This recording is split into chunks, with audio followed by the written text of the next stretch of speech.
Good morning. It is Monday, May 23rd, and that means two things. No, really, what about King Victoria Day? And it is time for the Lighting Industry News Brief brought to you by Keystone Technologies. And this week, I want to highlight their center basket troughers. And you know what they are?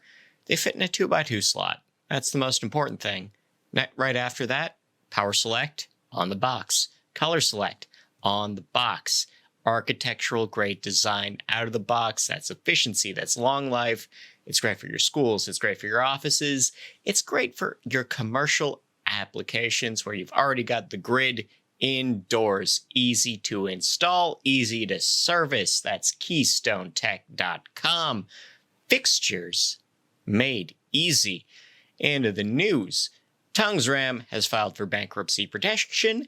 These are fellows out of Hungary, former Osram division, and their support for debt has been pulled, and they have declared that they will be focused on their employee and customer needs first as they spin everything down. The DOE is celebrating $15 billion in savings already based on the Better Buildings Initiative. Architecture billings are up compared to last month. The Port of Long Beach set a single record for a single month for most cargo cleared. They are anticipating a surge from China quite soon, so maybe that record doesn't stand. Visual Comfort, a showroom brand, will be phased out and live under the Circa name going forward. Nella Park has sold. This is the former GEHQ. And that piece of real estate went down for $5 million, or a house and a half in Toronto. Daylight Award recipients named. This is a new design contest winner. Bernard claims energy as service portfolio is worth $1 billion. That's a New Orleans area firm. We have Business of Light survey is open. You can have your say. Click on that link on nail.org to just register your own feedback. Be known. Veritas is offering lighting assessments from space. This is a new company using satellite imaging for your outdoor projects.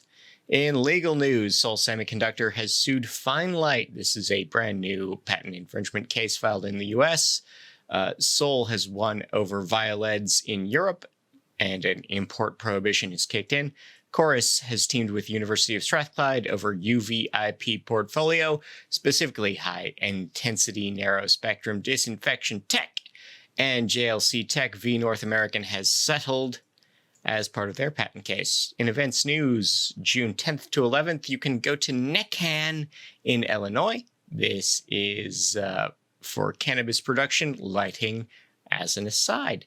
ArcLight has named their speakers for their event in September. In July, Laurelland Expo will take place in Paris. That's the 6th and 7th.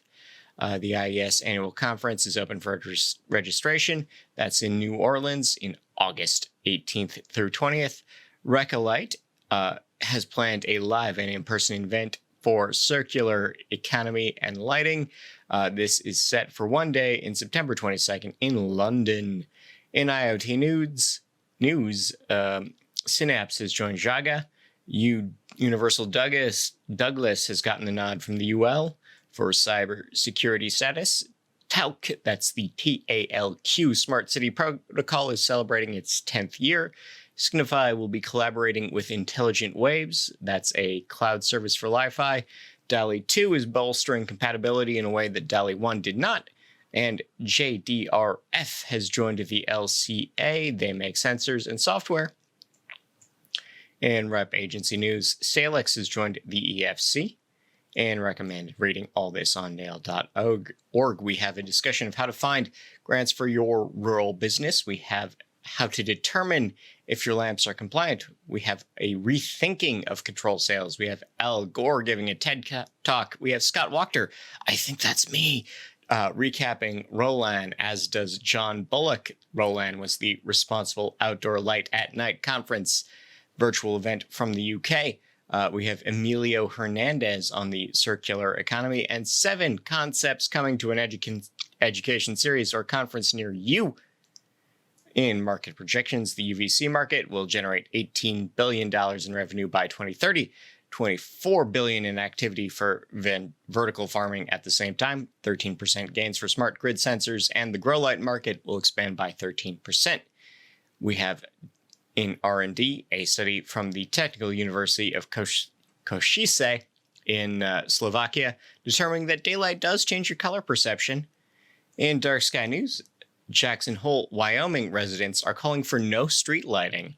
German cities are turning off and or dimming street lighting at night.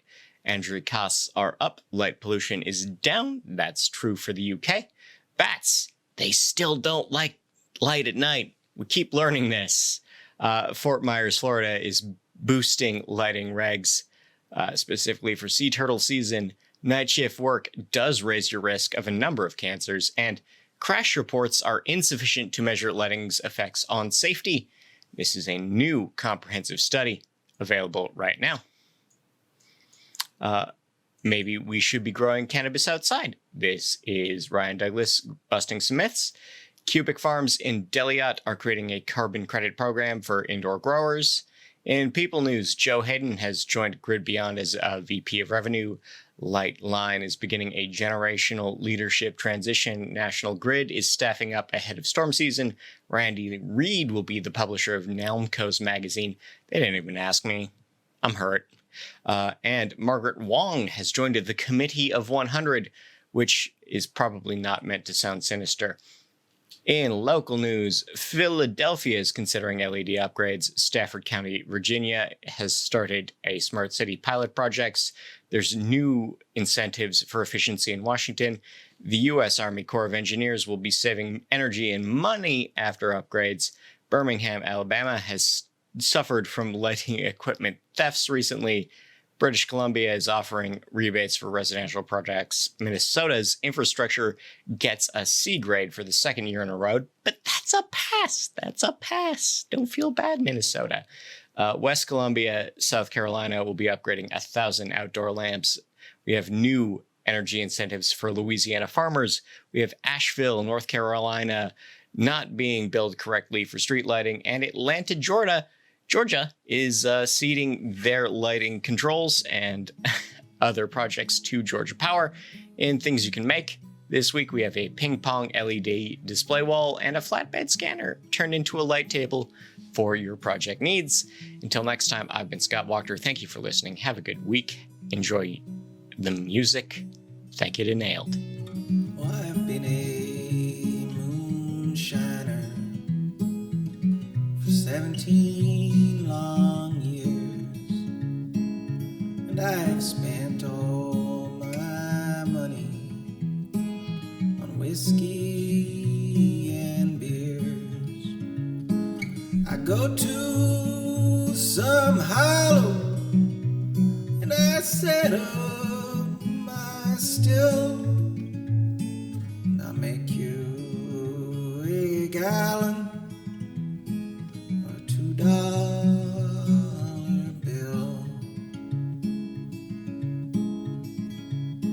Well, I go to some barroom and drink with my friends. No women to follow. See what I've spent. God bless those pretty women. I wish they were mine. Their breath smells as sweet as the dew on the vine.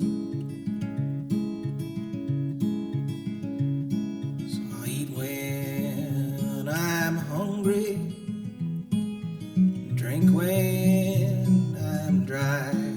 And if moonshine don't kill me, I'll live till I die. God bless those moonshiners.